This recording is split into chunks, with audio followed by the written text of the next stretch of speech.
बरसात के मौसम में अपने आप उगाने वाली फफूंद को ही मशरूम और खुम्ब कहते हैं। इसे आम बोलचाल में कुकुरमुत्ता या सांप की छतरी भी कहते हैं। अलग अलग मौसम के लिहाज से मशरूम की कई किस्में मौजूद हैं। उत्तर भारत के मैदानी इलाकों में सफेद बटन मशरूम, शिटाके मशरूम, धान पुआल खुम्ब, ऑयस्टर मशरूम और दूधिया मशरूम होता है। धान पुआल मशरूम की खेती मई से जुलाई तक और ऑयस्टर मशरूम की खेती मध्य अगस्त से मध्य अप्रैल तक की जाती है।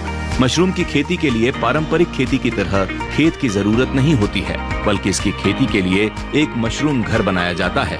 100 सेंटीमीटर यानी लगभग 7 हाथ लंबाई, 50 सेंटीमीटर यानी लगभग 3.5 हाथ चौड़ाई और 15 सेंटीमीटर यानी लगभग 1 हाथ गहराई की ट्रे में इसे बोया जाता है।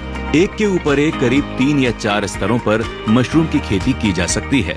मशरूम की खेती ट्रे की जगह 60 सेंटीमीटर यानी 1 हाथ लंबी और 45 सेंटीमीटर यानी करीब 1.5 फुट चौड़े पॉलिथीन के थैलों में भी की जा सकती है। मशरूम घर हवादार होना चाहिए और इस पर घटते बढ़ते बाहरी तापमान का असर नहीं होना चाहिए। साथ ही पर्याप्त रोशनी होना भी जरूरी है।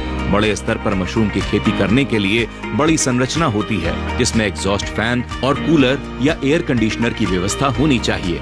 मशरूम की खेती के लिए बने कमरों में अंदर ईंट या कंक्रीट से बना पक्का फर्श होना भी जरूरी है।